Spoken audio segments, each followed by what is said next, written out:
Hello আসসালামু আলাইকুম everyone, welcome to my YouTube channel and Facebook page. আজ হচ্ছে আমি আপনাদের মাঝে mango jelly homemade mango jelly তৈরি করে দেখাচ্ছি। এখানে কাঁচা পাকা দুটোরও আমি আপনাদের দেখাচ্ছি কীভাবে এটা তৈরি করতে হয়। আপনারা যদি বাসায় এই জেলি বানিয়ে বাচ্চাদের পরিবেশন করেন ব্রেকফাস্টের সময় বা যে কোনো আইটেমে টিফিনে আপনারা নিজেরাও খেতে পারেন, বাচ্চারাও খেতে পারে, মেহমান আসলে আপনারা সার্ভ করতে পারবেন। এই জেলিটা এতটাই সুস্বাদু, এতটাই স্বাস্থ্যসম্মত। তাই এটা কীভাবে তৈরি করতে হয় অবশ্যই আপনারা স্টেপ বাই স্টেপ ফলো করবেন, নাহলে দেখা যাচ্ছে কোনো স্কিপ করলে অনেক কিছু মিস করবেন। অনেক ইজিভাবে এই জেলিটা আপনারা তৈরি করতে পারবেন। এর জন্য আমি এখানে 1 কেজির মতো আম নিয়েছি এবং পাকা কাঁচা দুটো আমি নিয়েছি। আপনারা এটাতে কাঁচা দিয়ে তৈরি করতে পারেন, পাকা দিয়েও করতে পারেন, কিন্তু এই আমটা পাকা হয়ে লাভ নেই, অনেক টক, অনেক টক।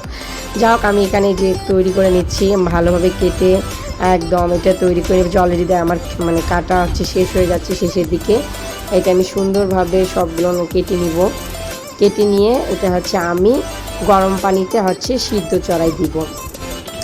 এখানে কোনো প্রকার লবণ দিব না, কোনো কিছুই দিব না। এই যে আমি অলরেডি যে সিদ্ধ দিয়েছি, আপনারা মিডিয়াম আছে বা মিডিয়াম হাই আছে, আপনারা যেহেতু এখানে আমি 1 কেজির বেশি আম নিয়েছি, আপনারা 1 কেজিরও করতে পারবেন, কিন্তু আমটার জন্য থাকে ওই যে পানির মধ্যে পুরোটা ডুবে যায়। এই যে দেখুন আমি পুরোটা ডুবে দিয়েছি। এখন আমি এটা জাল দিচ্ছি। এই যে আমি এটা ইলেকট্রিক চুলাতে দিয়েছি। আমার চুলা নেই, গ্যাস বর্তমানে, এই জন্য আমি এই চুলায় দিয়েছি।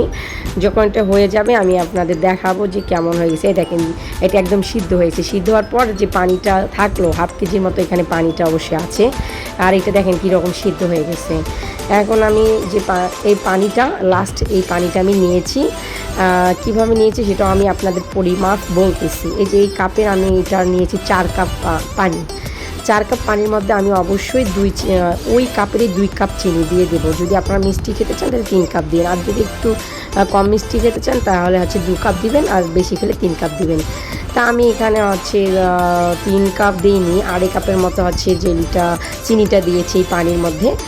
এখন এই পানিটা এখন আমি মধ্যে জাল দিব, চুলোর মধ্যে বা গ্যাসের মধ্যে জাল দিব। প্রায় 15-20 মিনিটের মতো জাল দিব আর নাড়বো।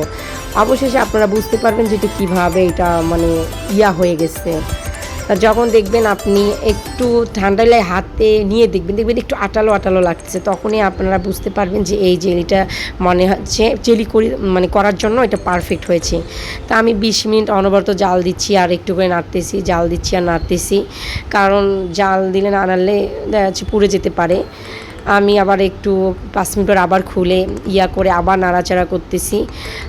এই দেখেন কত হয়ে গেছে। এখন কিন্তু এটা পারফেক্ট হয়ে গেছে। এটা অনেক জাল দেওয়া লাগে না, বেশি জাল দিলে একটু আঠালো টাইপের হয়ে যায়, তাই বেশি জাল না দেওয়াই বেটার।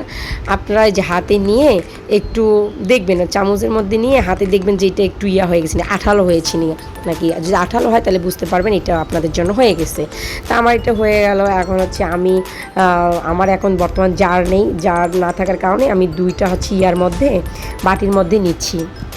ওই একই জেলি আমি নিচ্ছি, যেহেতু আমার কাঁচা আমটা পাকার মতো হয়েছে, তাই আমি নিজে এখানে ফুড কালার ইউজ করে একটা কাঁচা আমের মতো করব, আর একটা পাকাই থেকে যাবে। আর আপনাদের যদি কাঁচা আম দিয়ে করেন দেখবেন কি এটা কাঁচার মতোই দেখাবে, তখন আর ফুড কালারটা দিতে হবে না। আমি যেহেতু কাঁচা পাকা মিক্সড করে দিয়েছি, তা একটা জেলির এই কালারই থেকে যাবে, আর একটা যে ফুড কালার দিলাম ও একদম 1 ফোঁটার মতো এখানে ফুড কালার ইউজ করলাম। যেহেতু বাচ্চা খাবে, এটা কালারটা অবশ্যই ক্ষতিকর, এটা অ্যাভয়েড করাই ভালো, বাট আপনাদের দেখানোর উদ্দেশ্যে আমি এটা ইউজ করতেছি। এই যে দিলাম, দিয়ে এখন আমি ফ্রিজে একটু ঠান্ডা করে 10 মিনিট ঠান্ডা করে আমি ফ্রিজে এটা সেটিং হওয়ার জন্য রেখে দিব।